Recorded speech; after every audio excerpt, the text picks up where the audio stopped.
పద్దెంది పడిమెట్ల పైకెక్కి గుడికేగు భక్తులకు ఎదురొచ్చే బంగారు స్వామి ఇరుముడులు స్పృశించి శుభమును దీవించి జన బృందముల చేర జగమేడు స్వామి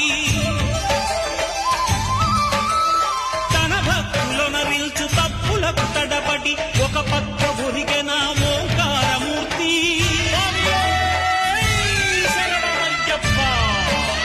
స్వాములందరూ తనకు సాయము కాగా ధీమంతుడై లేచె ఆ కన్య స్వామి పట్టబంధము వీడి భక్తతతికై